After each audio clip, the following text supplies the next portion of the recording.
What's up, guys? In this course, we're going to be going over how to properly value a property and how to do a CMA, comparative market analysis. So for me, I like to pull from multiple sources. I like to pull from automated sources, and I like to pull from manual sources. So when I say automated, I'm talking about websites like Zillow, who has their Zestimate algorithm. I'm talking about RPR, which is a product you get through being a part of the National Association of Realtors. I also like IMAP, IMAPP, which is part of the MLS. And then I also like to pull from the MLS itself and combine all of those different values, some of those being the automatic values that you get from using those companies' algorithms, and then some of those being manually inputted, like through Lofty or the MLS. So once I have those five, Zestimate, IMAP, RPR, and then Lofty, which is my CRM, and the MLS, I then have a really comprehensive price range for what this property should go for.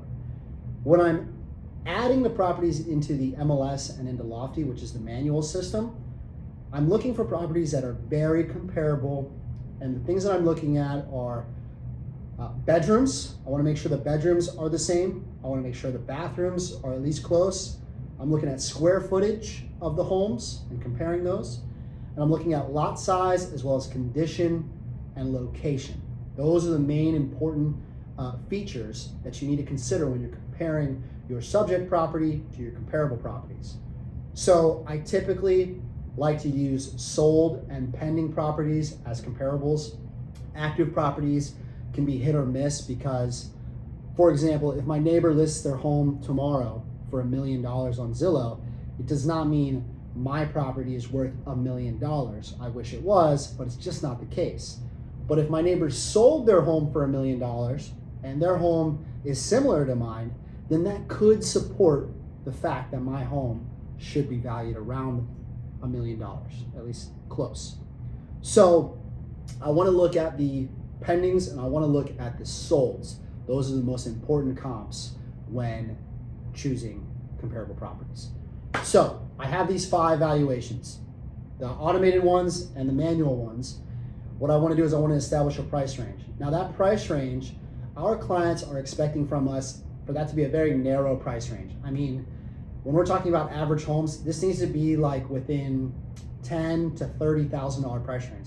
So if you have a subject property that's, let's just say, worth $400,000, it's about the average rate of a home here in Florida, then you need to have a price range of $380 to $420 max, or $410 max. That needs to be your price range. And when you're talking to these sellers, you want to make sure they understand that when you list a home at market value, that home is going to be sitting on the market for a long time. Yes, you'll hopefully get some showings, but probably not as many offers because you're at market value.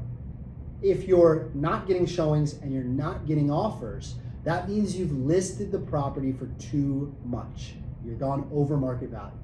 What you really want to convince these sellers is in their best interest is to list just below market value, because that is going to bring in the most amount of buyers and it's going to hopefully get multiple offers. For example, I listed a home down the street last year, and that home, I valued it originally at $425. I convinced the seller that if they list at $399, they're gonna have multiple offers. Everybody is looking under $400,000, so they're just gonna get multiple offers. This home had a pool, it was also 4 bedrooms. Now, what ended up happening is we had 27 offers over the course of a weekend, and that home ended up selling for $445,000. That is almost $20,000 over what I originally valued it. So go through the module, watch the how-tos, watch me do a CMA live, and then remember, it's all about choosing the right comparable properties.